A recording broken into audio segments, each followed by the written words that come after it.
You know, the 2016 trend has been blowing up the internet, man. So today I wanted to get on here and talk about the differences that we have experienced. You know, the times have changed between 2016 and 2026. It's been 10 years. And so I wanted to kind of go through the differences between the WWE Mattel line from 2016 all the way up until the current year we're living in 2026, man. And I want to get into these differences. I also have some statistics that are kind of mind-blowing, and you can give me what you think. I want to know what you think is the cause of it, what you think is the big deal about it, and I want to know, man. But today we're going to be comparing some figures, breaking it down. But one thing I want to start off with the video, man, I think this is insane. I want to hear your thoughts immediately. So in 2016, give or take, it's around this number, okay? It's not 100%. I'm not 100% confirmed. I did a lot of studying and research here to make sure. But according to multiple sources here, there were around roughly 90 total WWE Elite releases in 2016. 90 total Elites. That's the main line, the exclusives, the this, the that, all the different waves, 90 total Elites. You fast forward 10 years, and of course 2026 is still underway, so we can't really count those. But in 2025, there was roughly 180 WWE Elite releases. Just the Elites. We're not counting the Ultimate Editions. We're not talking about basics. This is just Elites by themselves. 180 roughly. It's around that ballpark. Same thing with the 90. It's in that ballpark. It's somewhere. I would give or take 5 maybe. But double the Elites, and not even including the Ultimate Editions, man. 2016 Ultimate Editions didn't even exist. There was no WWE Ultimate Edition line, and they were only making 90 Elites a year. You fast forward 10 years, 40 plus Ultimates in 2025, plus the 180 or so WWE Elites, man. What do you think is the cause of that? Do you think it's the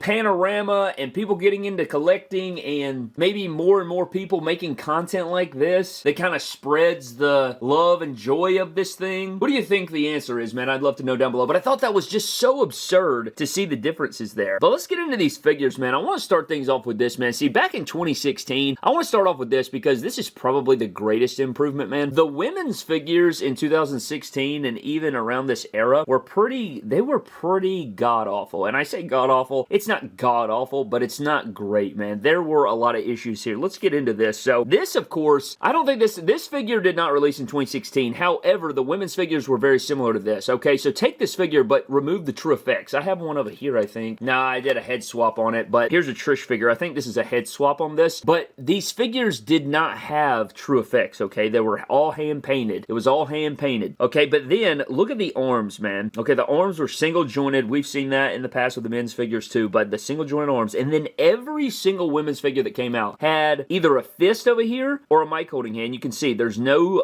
hinge here. You have no hinge. This is just a peg right here. See this? Look at this. There's no hinge there. And then there was always a relax / slap hand on the other side. And so what you had was these limited articulated arms. You had these slap hands, the fists. On top of that, you had single jointed knees right here. Not to mention, I mean, it doesn't really bother me. Pinless doesn't bother me. I'm not one of the big just plant their flag in the pinless technology. I know a lot of people love the pinless. I'm not one of those people, really. I mean, it's cool if it works well and, you know, you get articulation, but I would rather the figure move well and have pins than have no pins and be stiff as a damn board. You can see they're single jointed knees, and then they always gave them basic boots. You see this? This is no ankle rocker, very limited articulation here. So these women's figures, you take this figure right here, and I mean, this is a good comparison. The reason I brought this Nikki Bella up is because we kind of have a re-release of that in the modern day, and you can just see the differences here. Now, the head sculpt, again, this figure on the left did not release in 2016, but if you compare it to this figure that released just last year, or, you know, 2025, you got the double jointed arm right here. You get interchangeable hands with swivel and hinge in there. You're no longer left with just a slap hand and a mic holding hand or a fist or whatever. You also get double jointed pinless knees right here. You also get, I mean, this figure is kind of different, but you do have this boot swivel right here, and then they did operate this new deal like a boot, so you get the ankle pivot and the ankles go up and down, and you don't get that big, you know, circle right there, so they're pinless and don't have basic joints. So that is the difference, man. And not to mention, we've kind of already talked about it before, man, but the Ultimate Editions, man. Look at this Tiffany Stratton. Any figure, any women's figure back in 2016, man, they were not going to give them these unique sculpts like this. We had never seen a sculpted upper torso like this ever in the Mattel line. Ever, man. This Tiffany Stratton figure really has set a damn good precedent, and I hope that they continue making figures very specific to superstars, and they really give you that, because this figure right here is a work of art, and I think they killed it with it. That's why it got Women's Ultimate Edition of the Year. It's why it got the articulated ass kicker trophy because it poses well and it does everything that this figure, there ain't no goddamn way this figure was doing anything that this figure had going on. So the improvement from 2016 to 2026, and again, the women's figures in 2016, man, were worse than this Nikki Bella because the head sculpt was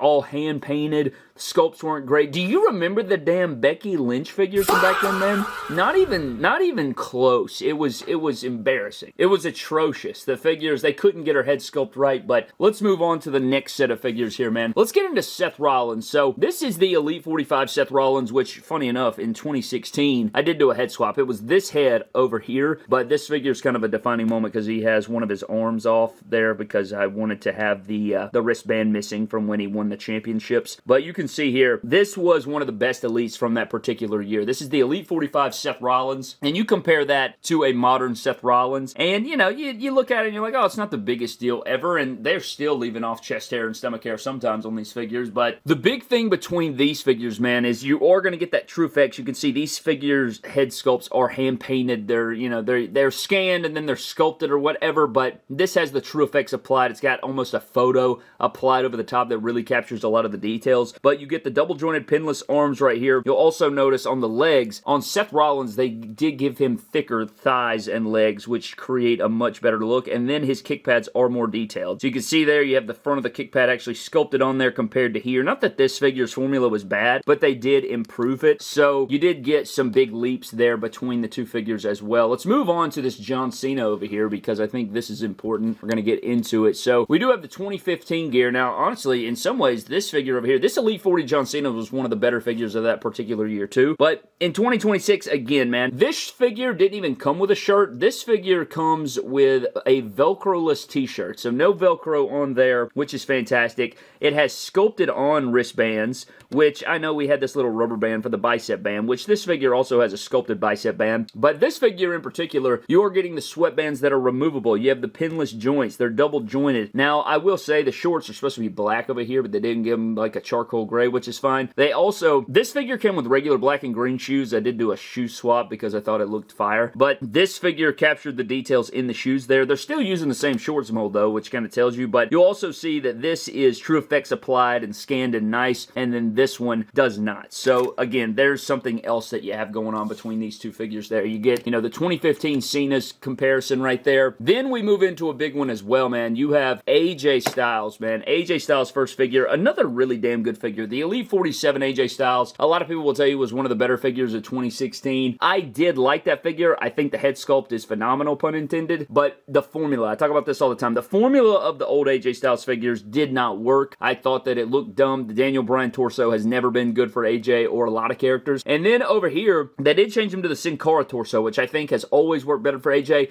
Do wish it had some stomach and chest hair on there. I think that works better, but you're getting the double jointed pinless compared to this. You have interchangeable hands now with sculpted gloves instead of just painted hands. These are just regular painted hands, nothing sculpted on there. You got sculpted wristbands or sculpted, whatever the hell, the Velcro straps there for the gloves. You have thicker thighs here to better represent AJ Styles. They do have the same kick pad mold, and this figure, this is not the OG kick pads or knee pads. This figure did not come with knee pads, so it was a bit, it was solid for what it was. Everybody wanted that figure because it's AJ Styles. It was his first Elite, but this one over here is superior, and it's just crazy to see the improvements that have been made across the line over the years here, man. But this is another one. We have the Defining Moment Stone Cold, which was such a great figure for the time because it came with so many damn championships. You got so many championships with this figure. It was in the Defining Moments line, and nowadays, this isn't an Elite, but we do have a brand new Elite coming soon that's this exact formula pretty much. This isn't the same vest either. This is a different vest, but look at the shoulders and arms. Much better proportions for Stone Cold. The thighs, much better proportions for Stone Cold. And the boots are more articulated. You have a better looking head sculpt. Now, this is an Ultimate Edition, but this just goes to show the best Stone Cold figure you could buy in 2016 was this Defining Moments Elite. And then the best Stone Cold figure you could buy from Mattel in 2026